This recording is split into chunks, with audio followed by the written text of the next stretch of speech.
അങ്ങനെ ഒരുപാട് നാളത്തെ കാത്തിരിപ്പിന് ശേഷം ആ സുദിനം വന്നെത്തിയിരിക്കുകയാണ്. ഓൾമോസ്റ്റ് 3 വർഷമായിട്ട് ഞാൻ UK ഉണ്ടെങ്കിലും സമയവും സാഹചര്യവും സന്ദർഭവും അതിൻ്റെ പൈസയും ഒന്നും ഒത്തുവരാത്തതുകൊണ്ട് തൊട്ടടുത്ത് കിടക്കുന്ന ഒരുപാട് ബ്യൂട്ടിഫുൾ ആയിട്ടുള്ള കൺട്രീസിൽ പോകണമെന്ന് ആഗ്രഹം മാത്രമേ ഉണ്ടായിരുന്നുള്ളൂ. എന്നാൽ ഇന്ന് അങ്ങനെ ദൈവം സഹായിച്ച് അതിലൊരു കൺട്രിയിലേക്ക് പോകാൻ നമുക്ക് ഭാഗ്യം കിട്ടിയിരിക്കുകയാണ്. ഫ്ലൈറ്റ് എനിക്ക് ഗ്യാത്വിക് എയർപോർട്ടിൽ നിന്നായിരുന്നു. നല്ല നേരത്തെ തന്നെ ഞാൻ എത്തി. ബിക്കോസ് സൺഡേ ആയിരുന്നു, ഏർലി മോർണിംഗ് ആണ് ഫ്ലൈറ്റ്.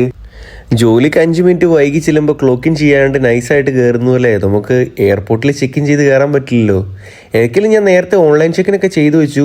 എയർപോർട്ടിൽ നല്ല നേരത്തെ എത്തി.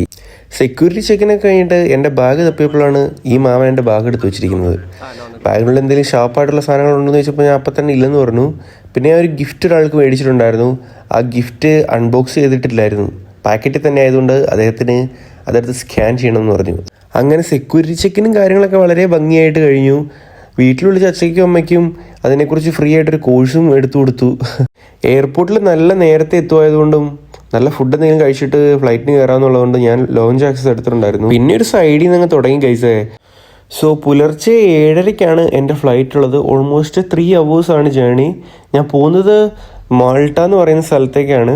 അവിടെ എൻ്റെ ഫ്രണ്ട് സൂരജ് ഉണ്ട്. കുറേ അധികം നാളുകളായിട്ട് അവൻ എന്നെ മാൾട്ടയ്ക്ക് വിളിച്ചുകൊണ്ടിരിക്കുന്നതാണ്. പക്ഷേ നമുക്ക് UK വിസ ഉണ്ടെങ്കിൽ കൂടി മാൾട്ട ഒരു ഷെങ്കൻ കൺട്രി ആയതുകൊണ്ട് നമ്മൾ സെപ്പറേറ്റ് വിസയ്ക്ക് അപ്ലൈ ചെയ്യണം. ഷെങ്കൻ വിസ അപ്ലൈ ചെയ്ത് കിട്ടണം. എന്നിരുന്നാൽ മാത്രമാണ് നമുക്ക് മാൾട്ടയ്ക്ക് പോകാൻ കഴിയത്തുള്ളൂ. 6:30 ആയപ്പോഴേക്കും നമ്മുടെ ഡിജിറ്റൽ സ്ക്രീനിൽ കാണിക്കാൻ തുടങ്ങി ഏത് ഗേറ്റിലേക്കാണ് നമ്മൾ പോകേണ്ടതെന്നുള്ളത്. പിന്നെ ഞാൻ നേരെ പോയിട്ട് ബോർഡിങ് ചെയ്തു.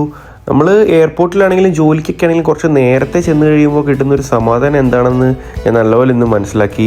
നല്ല പീസ്ഫുൾ ആയിട്ടുള്ളൊരു അറ്റ്മോസ്ഫിയർ ആയിരുന്നു. പ്രത്യേകിച്ച് ടെൻഷനൊന്നുമില്ല നേരത്തെ ചെന്നുകൊണ്ട്. പിന്നെ ഞാൻ ഇതൊന്ന് ഫോളോ അപ്പ് ചെയ്യാൻ ശ്രമിക്കും. എന്തൊക്കെയാലും ബോർഡിങ്ങൊക്കെ പെട്ടെന്ന് കഴിഞ്ഞു. ഒന്ന് ചെറുതായിട്ട് ഉറങ്ങി എണീക്കുമ്പോഴത്തേക്കും അവിടെ എത്തുന്നതാണ് ഞാൻ വിശ്വസിക്കുന്നത്. ഒരിക്കലും സൂരജ് അവിടെ ഉണ്ടാവുമെന്നാണ് പറഞ്ഞിരിക്കുന്നത്. ഓൾമോസ്റ്റ് 4 വർഷത്തിന് ശേഷമാണ് ഞാൻ അവനെയും കാണാൻ പോകുന്നത്. അതിൻ്റെ ഒരു എക്സൈറ്റ്മെൻറ്റും എനിക്കുണ്ട്. അവിടെ ചെയ്തിട്ടുള്ള വിശേഷങ്ങളും കാഴ്ചകളൊക്കെ ആയിട്ട് ഞാൻ അടുത്ത വീഡിയോയിൽ വരാം. Bye bye.